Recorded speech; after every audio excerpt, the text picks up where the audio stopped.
जापानी संत हकुइन एक मशहूर जैन मास्टर थे। उनके आत्मसंयम, त्याग और साधना के कारण न केवल वहां की सारी जनता बल्कि सम्राट तक उनका सम्मान करते थे। एक बार राजा का सेनापति उनके दर्शन करने आया। दर्शन करने के पश्चात उसने संत से एक विचित्र प्रश्न किया। उसने पूछा, महाराज, यह बताइए कि क्या स्वर्ग और नरक का अस्तित्व वास्तव में है या वह केवल कल्पना मात्र और लोगों को डराने का ही एक साधन है। मास्टर हकुइन पहले तो एकटक उसकी ओर देखते रहे।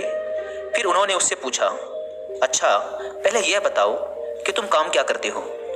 सेनापति ने गर्व भरे स्वर में उत्तर दिया, मैं एक सेनापति हूँ। संत हकुइन ने शांत स्वर में कहा, क्या कहा?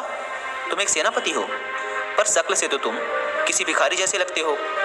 जिसने भी तुम्हें सेनापति बनाया है वह अव्वल दर्जे का बेवकूफ मालूम पड़ता है। यह सुनते ही उस सेनापति की त्योरी चढ़ गई। भयंकर क्रोध में उसका हाथ सीधे तलवार की मूठ पे चला गया। उसे तलवार लेते हुए देखने के पश्चात भी संत हकुइन तनिक भी विचलित नहीं हुए, बल्कि उसे बोध कराने के उद्देश्य से बोले, अच्छा, तो तुम्हारे पास तलवार भी है, पर इसकी धार तो पैनी नहीं मालूम पड़ती। फिर इससे मेरा सिर उड़ाओगे कैसे? मेरी मानो तो तुम्हें कोई दूसरी तलवार लेनी चाहिए। हकुइन के इन शब्दों ने आग में घी का काम किया। सेनापति का क्रोध सातवें आसमान पर पहुंच गया। उसने झट से तलवार मयान से बाहर निकाल ली। तभी संत प्रेम से बोले, लो, अब नरक के द्वार खुल गए। उनकी वाणी की अपूर्व तेज, वह नतमस्तक हो गया।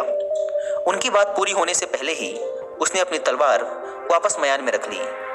क्रोध की वह प्रचंड अग्नि जो अपमान से एकदम भड़क उठी थी, अब विवेक के शीतल जल से शांत हो गई थी।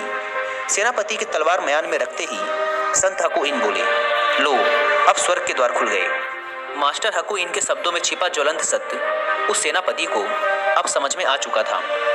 वास्तव में व्यक्ति जिस क्षण क्रोध की अवस्था में होता है उस समय वह नरक की स्थिति में ही होता है, क्योंकि क्रोध में बुद्धि विवेक काम करना बंद कर देते हैं। सोचने समझने की क्षमता नहीं रहती, कर्तव्य अकर्तव्य का ध्यान नहीं रहता। बस एक प्रचंड अग्नि हमारे संपूर्ण अस्तित्व को जलाने लगती है। क्रोध में हम दूसरों का जितना अहित करते हैं उससे कहीं अधिक अहित स्वयं का कर बैठते हैं। यह एक नांग की तरह हमें ही डसता रहता है। जिस समय हम क्रोध के राक्षस से पीछा छुड़ा लेते हैं वही समय हमारे लिए परम शांतिदायक बन जाता है। और स्वर्ग आखिर है भी क्या?